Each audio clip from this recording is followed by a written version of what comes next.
Hello students, आज हम शुरू करेंगे डीएलएड द्वितीय सेमेस्टर विज्ञान। इसमें आज हम पढ़ेंगे गुरुत्वीय स्थितिज ऊर्जा, प्रत्यास्थ स्थितिज ऊर्जा, वैद्युत स्थितिज ऊर्जा और चुंबकीय स्थितिज ऊर्जा के बारे में।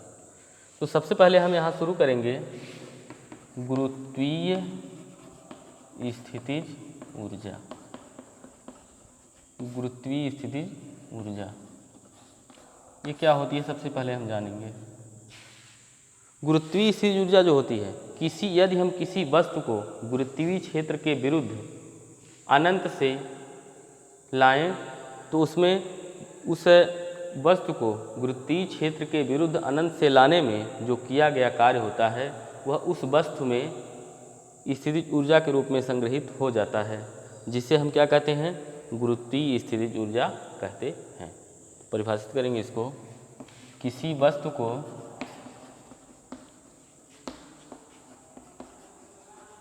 वस्तु को अनंत से गुरुत्व के विरुद्ध गुरुत्वीय क्षेत्र के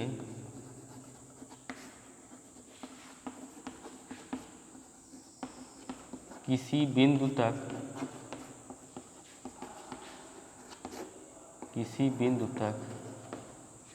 लाने में किया गया कार्य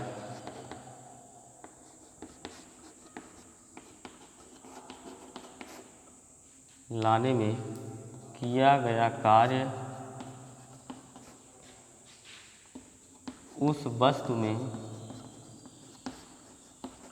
स्थितिज ऊर्जा के रूप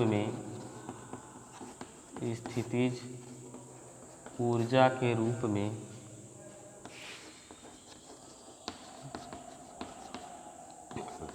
संचित हो जाता है, जिसे गुरुत्वीय स्थितिज ऊर्जा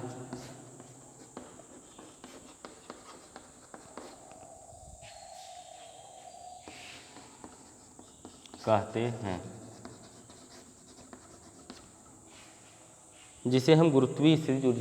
हैं। इसका मात्रक जूल होता है। ये जितनी भी ऊर्जाएं हैं इन सभी का मात्रक क्या होता है, जूल ही होता है। तो अब यहाँ जो है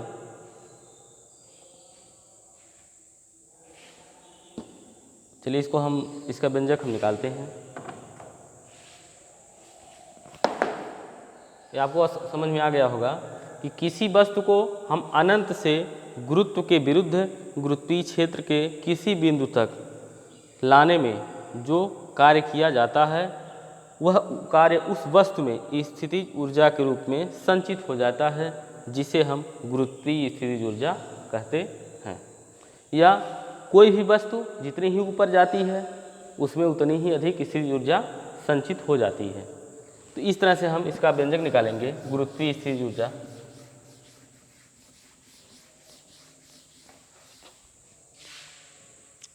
ये आपका तल है, कोई वस्तु है,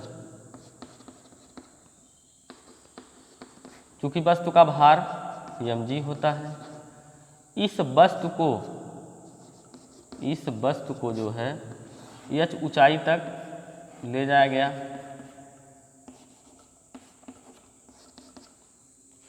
अब यहाँ पर ऊपर की दिशा में बल लगाया गया है, मतलब वस्तु नीचे से ऊपर की तरफ हम उठा रहे हैं, उसको ले जा रहे हैं, तो बल हम ऊपर की दिशा में लगा रहे हैं, नीचे वस्तु का भार है।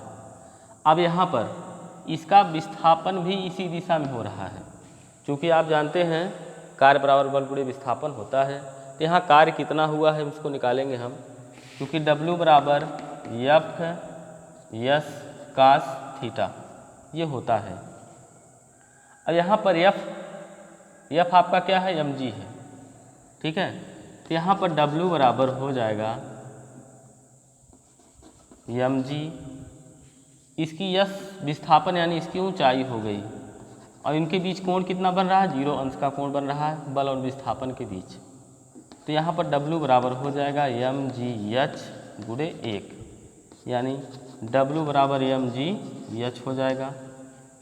ठीक है, ये आपकी क्या हो जाएगी, इसको ही हम गुरुत्वीय स्थितिज ऊर्जा कहेंगे, या इसको हम लिखते हैं पोटेंशियल एनर्जी भी कह सकते हैं, PE बराबर mgh, ये हम इसको कहते हैं। ठीक है, और इसका एग्जाम्पल आप समझ सकते हैं कि बड़े बड़े बांध बना करके, वहाँ ऊंचाई पर बांध बना करके वहाँ जल को एकत्रित किया जाता है, और उस जल को जब एकत्रित किया जाता है तो उस जल में स्थितिज ऊर्जा संचित रहती है, और उसको जो है टरबाइन की पंखुड़ियों पर जब गिराते हैं तो टरबाइन की पंखुड़ियाँ चलती हैं और जिससे विद्युत का निर्माण होता है। जैसे जब जल को हम टरबाइन की पंखुड़ियों पर गिराएंगे, जल गति के साथ उसकी स्थितिज ऊर्जा गतिज ऊर्जा में परिवर्तित होगी, गति के साथ और टरबाइन की पंखुड़ियों पर जल पड़ेगा, उसके बाद जो है घूमने से जो है विद्युत जो है बनती है। तो इस तरह से ये आपकी क्या हो गई, गुरुत्वीय स्थितिज ऊर्जा। अब आगे चलते हैं प्रत्यास्थ स्थितिज ऊर्जा।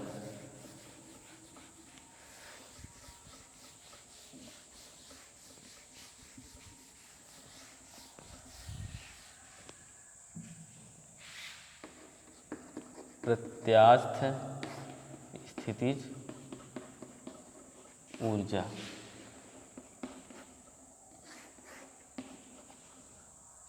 प्रत्यास्थता आप जानते होंगे, प्रत्यास्थता माने इलास्टिसिटी। जैसे कोई रबड़ है, उसको हम पकड़ के फैलाते हैं तो फैल जाता है, और पुनः छोड़ते हैं तो वापस अपनी पूर्ववत अवस्था में आ जाता है। तो ये जो अवस्था होती है, जो गुण है उसके अंदर, उसको हम क्या कहते हैं, प्रत्यास्थता कहते हैं। और वो प्रत्यास्थ स्थितिज ऊर्जा यहाँ आपको पढ़ना है। तो प्रत्यास्था मतलब वही चीज़ जो हमने बताया है कि किसी स्प्रिंग को, रबड़ को आप जो है पकड़ के तानेंगे तो फैल जाएगी, छोड़ेंगे तो अपनी पूर्ववत अवस्था में वो आ जाएगी। ये ऐसा होता है कि उसमें इस जो है प्रत्यास्थता होती है, जो इसका गुण होता है उसको हम प्रत्यास्था कहते हैं। तो यहाँ पर प्रत्यास्थ स्थितिज ऊर्जा क्या होती है, इसको परिभाषित हम कैसे करेंगे। तो प्रत्यास्थ स्थितिज ऊर्जा वह यांत्रिक ऊर्जा होती है, ठीक है, जो उस वस्तु के आयतन और आकार में विकृति के कारण उसमें संचित होती है। तो लिखेंगे प्रत्यास्थ स्थितिज ऊर्जा वह यांत्रिक ऊर्जा होती है, वह यांत्रिक ऊर्जा होती है जो उस वस्तु के आयतन तथा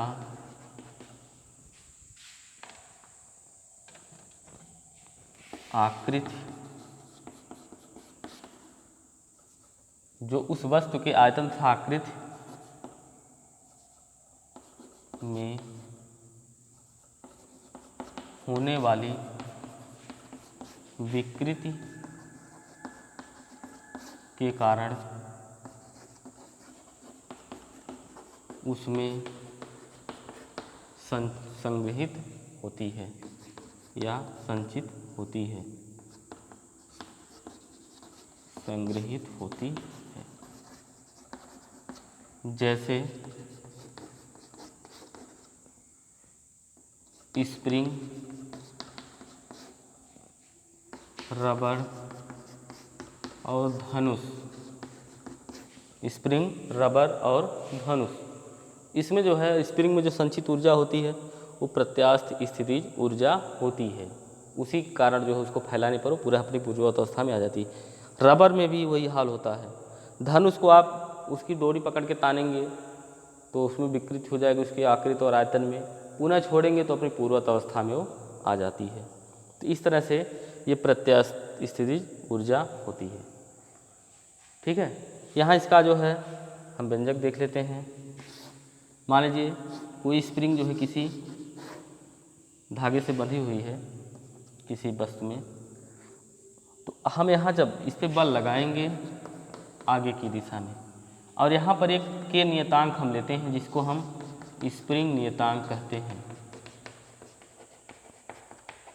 इसमें कुल संचित ऊर्जा का मान क्या हो जाएगा, यहाँ पर होता है जैसे आप U बराबर 1/2 के डेल्टा यक्स स्क्वायर।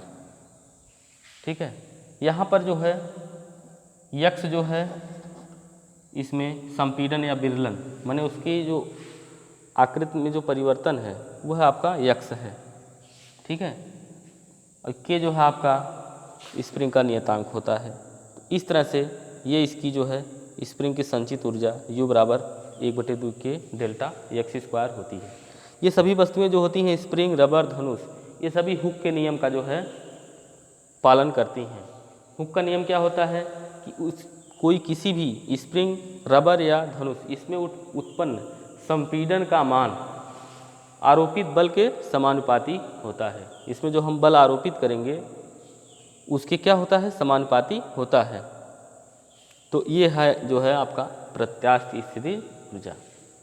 अब आगे हम चलते हैं वैद्युत स्थितिज ऊर्जा।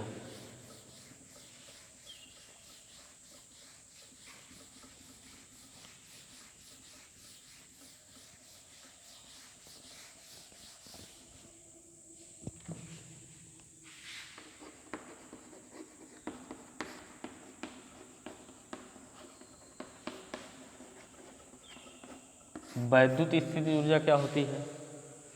किसी निकाय में विद्युत आवेशों के विन्यास के कारण एक स्थितिज ऊर्जा होती है जिसे हम क्या कहते हैं, वैद्युत स्थितिज ऊर्जा कहते हैं। लिखेंगे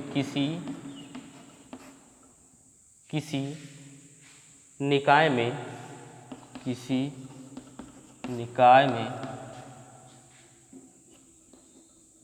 आवेशों के कारण किसी निकाय में आवेशों के कारण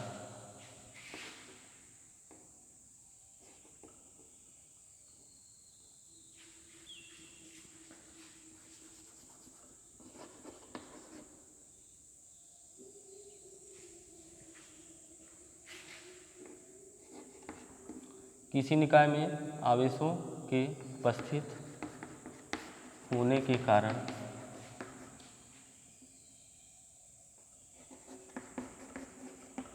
उसमें जो विन्यास उत्पन्न होते हैं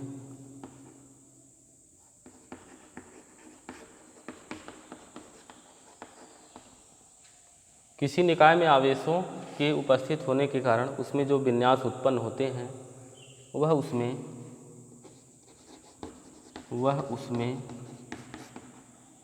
स्थितिज ऊर्जा के रूप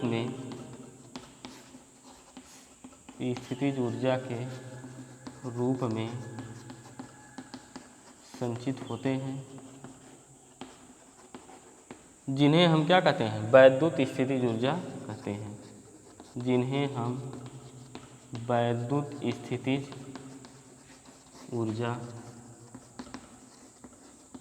कहते हैं। आवेश दो प्रकार के होते हैं, धनात्मक और ऋणात्मक। आप सभी लोग जानते हैं। तो कोई भी निकाय है उसमें आवेश निश्चित होता है, चाहे धनात्मक, ऋणात्मक, चाहे जो आवेश हो। तो उस आवेश के कारण उसमें जो विन्यास उत्पन्न होते हैं उसके कारण उसमें एक स्थितिज ऊर्जा संचित रहती है, और जो है इसको ही हम वैद्युत स्थितिज ऊर्जा कहते हैं। यह जो है वैद्युत किसी वस्तु में जो है ये स्थितिज ऊर्जा जो है दो कारणों से वैद्युत स्थितिज ऊर्जा जो है हो सकती है। पहला जो है स्वयं के आवेश के कारण उसमें हो सकती है, और दूसरा जो होती है अन्य वस्तुओं से के सापेक्ष जो है इसकी स्थिति के कारण हो सकती है। तो यहाँ पर मान लीजिए दो आवेश हैं, एक Q1 है, एक Q2 है, इनके बीच की दूरी r है। दो आवेशों Q1 और Q2 जो r दूरी पर हैं, इसमें इस निकाय की जो है कुल वैद्युत स्थितिज ऊर्जा क्या होती है?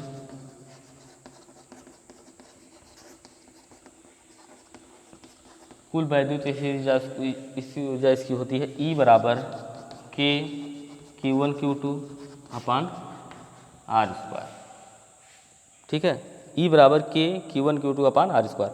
R जो है इन आवेशों के बीच की दूरी होती है, दो आवेश हैं। ठीक है, तो यहाँ पर जो है इनकी ये कुल स्थितिज ऊर्जा जो है वैद्युत स्थितिज ऊर्जा E बराबर होता है K Q1 Q2 अपान R² होती है। वैद्युत स्थितिज ऊर्जा जो होती है धनात्मक भी हो सकती है, ऋणात्मक भी हो सकती है और शून्य भी हो सकती है। और इसका जो है कभी कभी इसको जो है इस ऊर्जा को हम इलेक्ट्रॉन वोल्ट में भी मापते हैं। और 1 इलेक्ट्रॉन वोल्ट बराबर होता है 1.6 × 10⁻19 जूल। 1 इलेक्ट्रॉन वोल्ट बराबर होता है 1.6 × 10⁻19 जूल होता है। तो इस तरह से ये आपकी जो है वैद्युत स्थितिज ऊर्जा हो गई।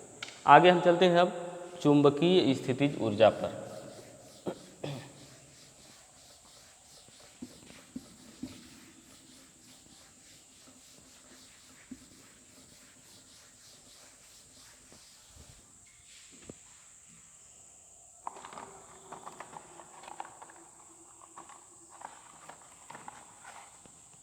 हाँ, अब जानते हैं हम अगला जानेंगे चुंबकीय स्थितिज ऊर्जा। ये क्या होती है? चुंबकीय स्थितिज ऊर्जा क्या होती है? चुंबकीय क्षेत्र में स्थित किसी गतिमान आवेश तथा धारावाही चालक पर लगने वाले चुंबकीय बल के कारण जो ऊर्जा उसमें कार्य करने की जो उसमें क्षमता होती है उसे ही हम चुंबकीय स्थितिज ऊर्जा कहते हैं। जैसे चुंबकीय स्थितिज ऊर्जा, जैसे आप चुंबक, सभी लोग जानते हैं कि चुंबक में जो ऊर्जा होती है उसमें वो चुंबकीय स्थितिज ऊर्जा ही होती है, क्योंकि उसी ऊर्जा के कारण चुंबक जो है लोहे से बनी वस्तुओं को अपनी ओर आकर्षित करता है। आप देखे हैं कि बड़े बड़े क्रेन जो होते हैं उसमें शक्तिशाली चुंबक लगे होते हैं, वह जो है लोहे से बनी बड़ी बड़ी वस्तुओं को एक स्थान से दूसरे स्थान तक आसानी से उसको ले जा सकते हैं। और इस प्रकार से आप देख रहे हैं टेलीफोन है, हेडफोन है, बिजली के पंखे हैं, जिनमें जो है चुंबकीय ऊर्जा उत्पन्न करने के लिए जो है उसमें चुंबकों का हम प्रयोग करते हैं। इस तरह से ये चुंबकीय ऊर्जा बहुत ही जो है हमारे जीवन में उपयोगी होती है। तो इस तरह से ये तो थी आपकी चुंबकीय स्थितिज ऊर्जा। आशा है आपको समझ में आ गया होगा। तो आगे अब अगला नेक्स्ट वीडियो में हम आपको बताएंगे।